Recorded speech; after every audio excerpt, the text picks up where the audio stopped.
Yo, assalamualaikum warahmatullahi wabarakatuh. Jumpa lagi di Rajani Channel. Oke teman-teman, di video kali ini gue mau sedikit sharing nih teman-teman.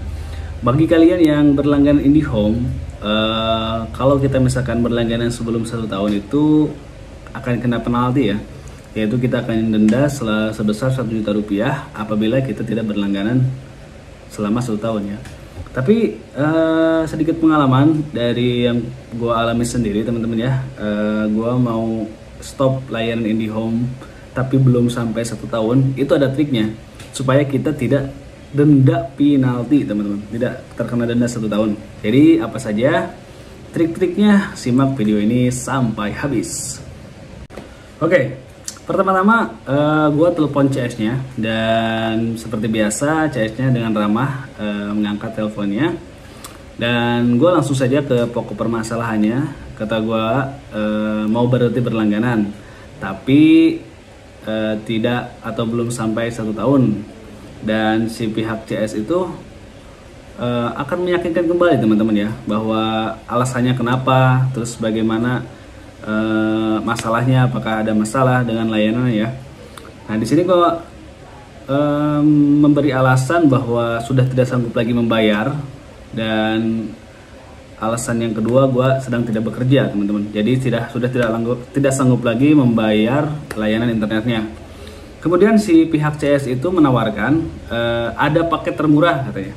Dari yang gue ambil itu sekitar 20 Mbps yang harganya sekitar 350. Nah karena gue beralasan tidak sanggup membayar, si CS kemudian menurunkan kembali harganya, tapi tetap dengan speed 20 Mbps itu menjadi sekitar 250.000 ya teman-teman, 250.000. Nah si CS itu menawarkan paket itu, tapi jika kalian menolak nih teman-teman nih, gue kemudian menolak, tetap ingin memutuskan jaringan internetnya karena tidak sanggup lagi membayar. Oke, setelah penawaran yang pertama gue tolak, nah si CS nya kemudian menawarkan penawaran yang kedua teman-teman ya, yaitu kita hanya akan membayar dengan jumlah kuota yang terpakai, seperti pada telepon seluler teman-teman ya. Nah di sini gue juga kaget, ternyata ada yang seperti itu teman-teman. Jadi kita hanya membayar sesuai dengan apa yang kita gunakan atau apa yang kita pakai kuotanya gitu ya. Dengan si CS menerangkan harga-harga kuotanya itu berapa gitu. Gue lupa kalau misalkan harga-harga itu. Pokoknya si CS itu menerangkan bahwa kita bisa membayar hanya dengan jumlah kuota yang terpakai pada bulan tersebut teman-teman.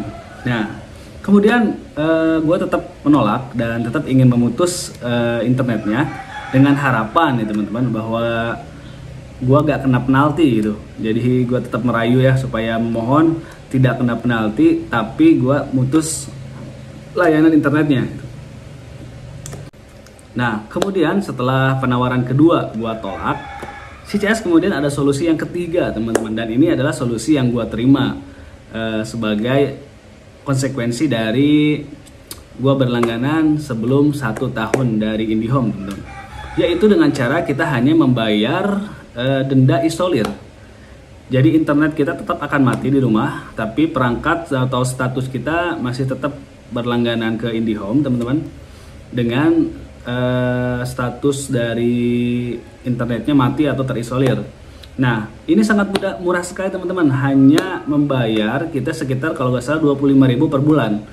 Jadi selama per bulan kita hanya membayar denda isolirnya saja sebesar 25.000. Nah nanti kasih CS setelah 1 tahun, nah, misalkan gue kemarin itu tersisa sekitar 5 bulan lagi atau 4 bulan lagi ya.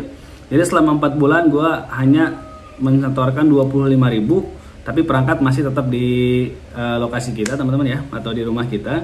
Nah nanti setelah 1 tahun kita akan mengajukan pengajuan ulang untuk berhenti berlangganan. Jadi kita selamat dari denda penalti tersebut. Dan setelah menjelaskan seperti itu, akhirnya gue setuju dengan CS-nya bahwa gue hanya akan membayar denda isolir selama 1 bulan, yaitu sebesar 25.000. Dan setelah 1 tahun nanti gue akan telepon kembali untuk berhenti berlangganan IndiHome teman-teman. Oke, seperti itu ya. Mudah-mudahan pengalaman ini membantu buat teman-teman yang ingin berhenti IndiHome tapi belum 1 tahun. Oke, sampai di sini. Assalamualaikum warahmatullahi wabarakatuh.